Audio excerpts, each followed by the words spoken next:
Hello and welcome to The Hero Spouse. I'm Kendra Ruth, here to answer one of your questions about marriage and midlife crisis.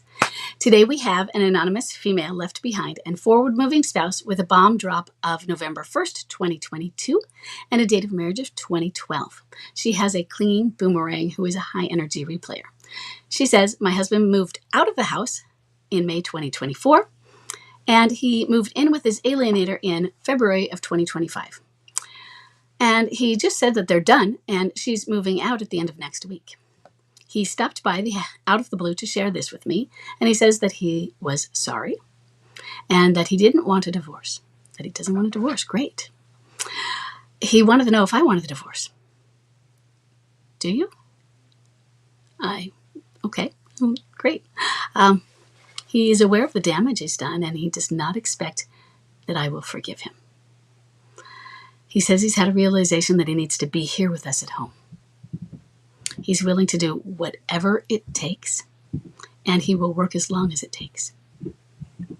He has missed out on the kids' lives, and he doesn't want to do that anymore. He said our daughter doesn't even know him anymore. There were lots of tears.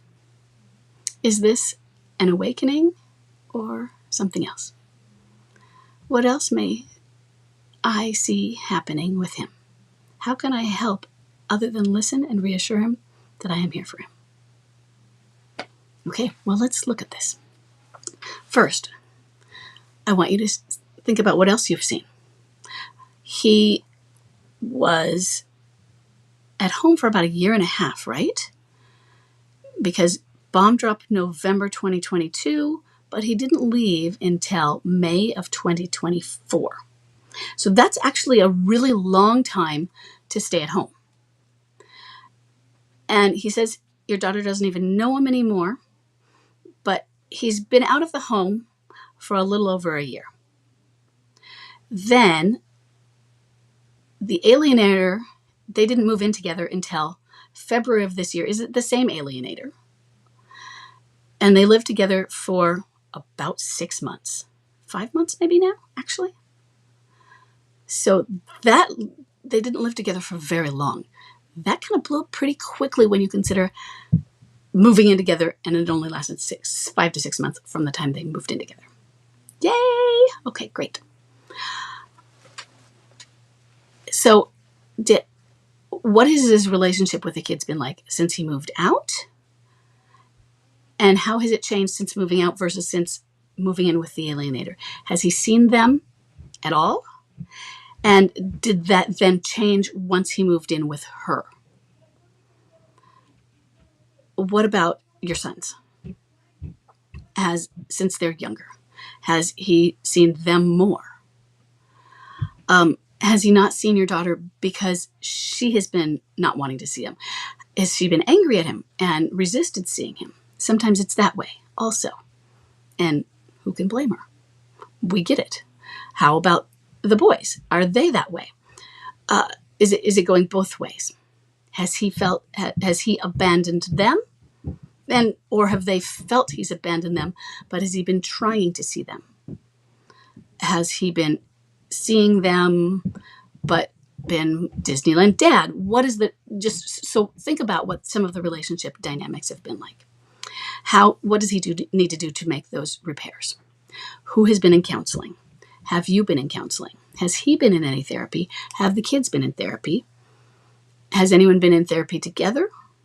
Meaning, have you been in any family therapy with the kids? Have the kids had therapy just each one on their own? Have they been in any therapies that they were together where they could all talk as a family? Just spitballing some thoughts. And that may be where you get started together now. Because where do you go from here? How can you help and listen and reassure him that you're here for him? Talk to a therapist about how to move forward, because you move forward slowly, because he might be very scared and shocked, and he's going to move back and forth. And the alienator may pull him back in tomorrow, next week, maybe already before you even get this video. Cycling. and then he may cycle again. Is this an awakening or something else? Who knows? Let's not put a label of awakening on it, because remember what an awakening is. An awakening can be what sends them into liminality. An awakening doesn't mean they're coming out of a midlife crisis. So we'll figure out what it is when we see more of it. Instead, let's look and see what we need to do with it. So think about the therapies and talk to the kids.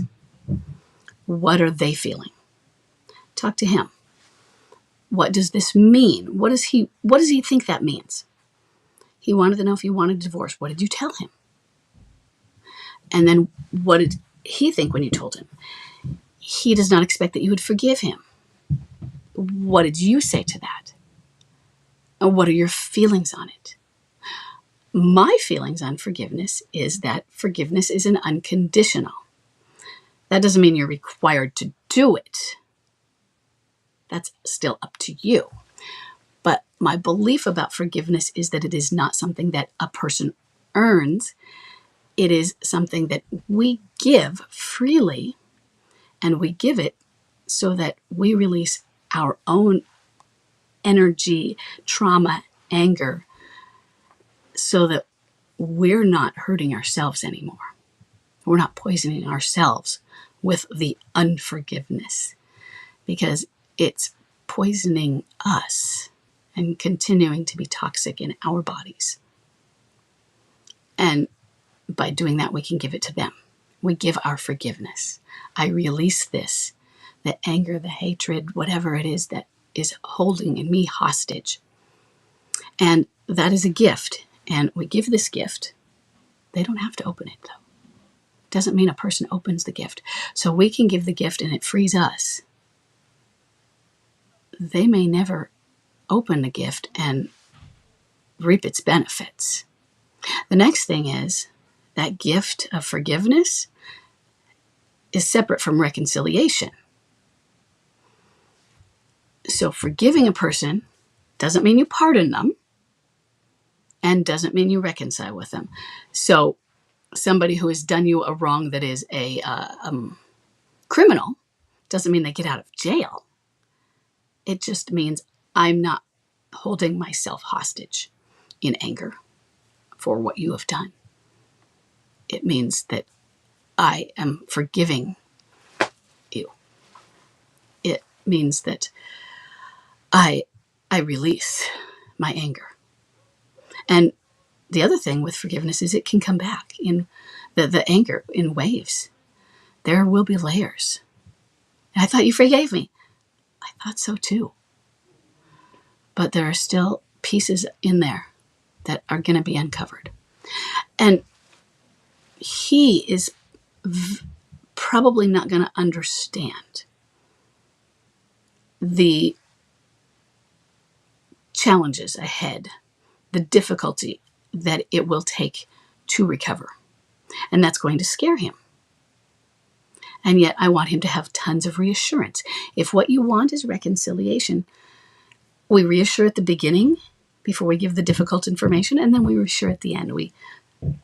Sometimes they call these things a shit sandwich. Well, this is the opposite of that. Or, you package it in something nice, and the challenge is maybe that is a shit sandwich with the shit in the middle. I don't know. But you put the reassurances in the on the outside so that you say, here's the good news, here's the good news, but here's the challenges inside here. But there's still good news. Okay? We want to be with you. It's going to be hard, but we want to be with you. And recovery is hard. And it takes a long time.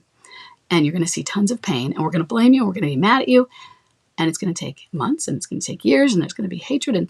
And at times you're going to think, this is too much to overcome. But you know what? It's not.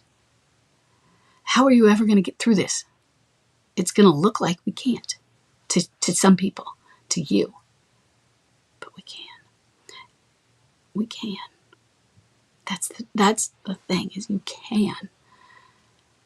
You just have to stick it out. And you have to keep doing it. And you don't give up. and you believe in it, and you believe, and you believe, and you believe.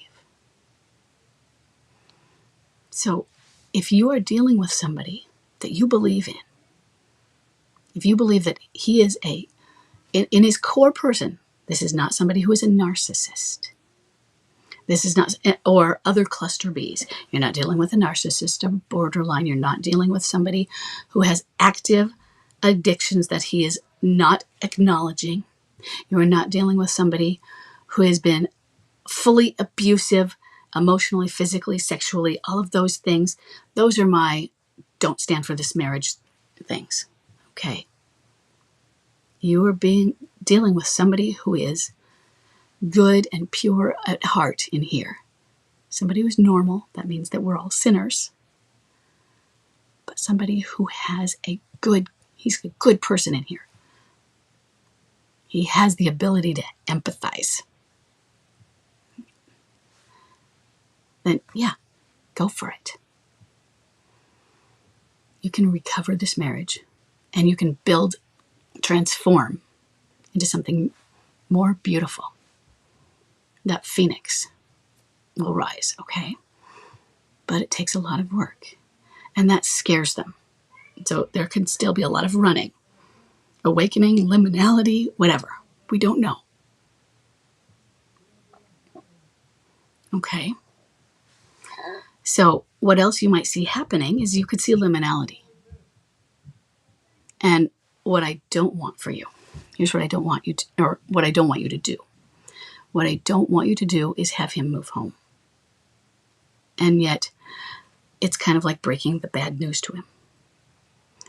He needs to have a transition place. Now, you probably have some access or some more knowledge of places, given what you do. So, where could he go? He already has a place, maybe. If she's moving out and he has his own place, sort of thing, there needs to be a time period. Not 1 month, not 3 months. 6 months is probably also not long enough. But I would put a year. Talk to a counselor about it, though. I would say 6 to 9 months is a minimum, but I would really say a year. But within that time, you are being together. You can be dating. You're exclusive. We know we're together. You can say, yeah, we're together, but we are working on the transition. He is no longer with somebody. And if he does go back to her, you start over from day one again. Every time it starts over.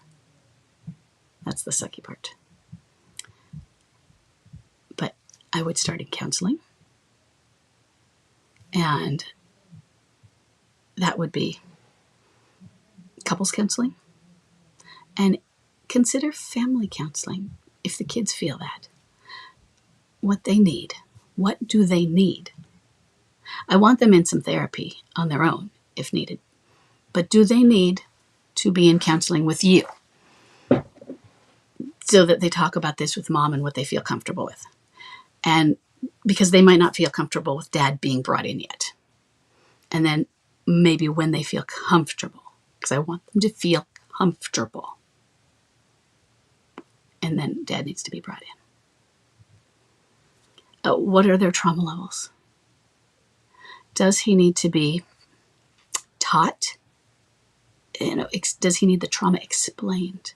But explained with empathy so that he can come to an understanding of it.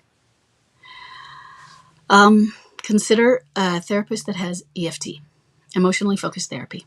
A good, strong background in EFT would be really good so that they really have that empathy with them to help your children and to help him, get him ingrained in the empathy of it, because we really want him to come back into his empathy, which may not have been there during the midlife crisis, especially if he was one of the MLCers that went strong into his narcissism, which is very common for an MLCer to do.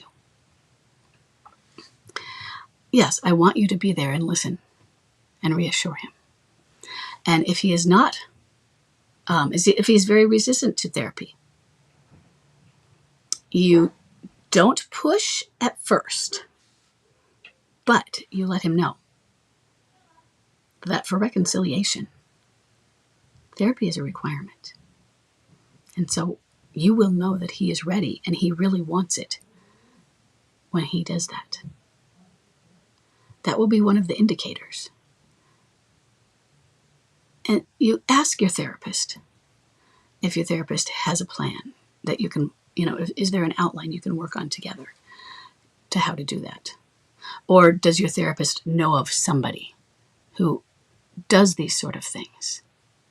Even if it's somebody who has worked things out that's not local, that, that has an online plan that you can look at and download and maybe work together. Because that's what you really want. You need something that you can then tailor to each individual situation. So you're going to want to look at it with you in mind. Okay? And I also recommend that you go to marriage builders, not helpers, builders. Helpers is Dr. Joe Beam. But in this case, I love Dr. Joe Beam, but we're going to marriage builders, plan A, plan B. Plan A and plan B is, plan A is when you have an MLCer, or in this case, they're not looking at MLC, but infidelity at home. And then plan B is when they're not at home and how you handle these things. When they refuse to stop with the alienator, and then what you do later. And I just want you to familiarize yourself with those plans and how you handle them, and then how you handle them after the alienator as well, because those will be part of the plans for what you do with reconciliation, and they may have some of the outlines with them, those plans.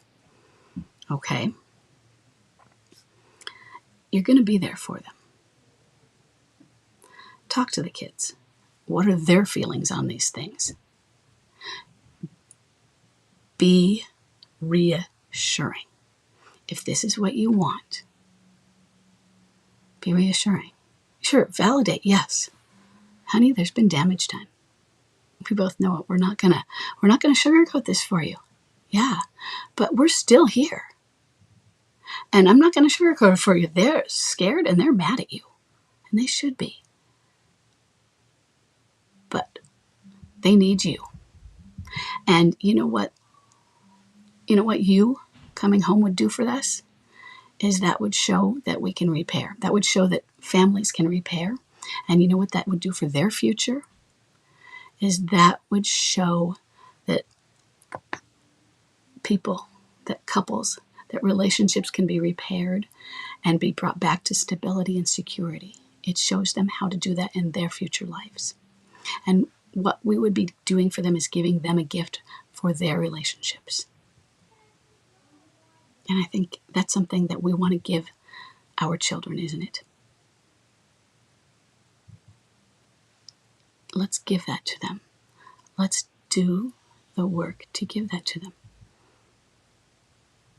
And he wants that. And are you willing to put in the work? Because it's going to be hard. And I know you're going to be scared sometimes. But I'm here. I haven't gone away. It's been almost 3 years. And that's really early right now, but not super, super early. It's at a turning point early, okay, where there's going to be some back and forths. So I want you to put that into it. Expect everything, nothing, and anything, kind of like where he's going to get scared, but this is still a good sign. Okay? You can do this. Just, I want you to have patience. Lots of deep breaths. And when you speak with him, lots of empathy in your voice. Soft voice, reassuring voice. Lots of listening. Lots of silences. Say what you're going to say and then be silent and wait. There can be a gap while he's thinking until he speaks. Okay? Wait for him. Wait for him. Okay? Sometimes he needs to think. Okay? there's going to be these gaps. And it's hard because you're like, I want to fill that gap. And it's going to be uncomfortable. But we just wait. And then he says something because he was thinking. And then just wait again. And listen. And reassure. Okay. So, you can do this. Okay. I hope this helps you. I hope this helps everybody. We are there for you, and go out to the forum, go to the Facebook page, and post some updates, get some insight, get some help, and let everyone know how you're doing. And see if anyone else has some ideas to help what's going on, and, get some feedback and give some hope. Okay?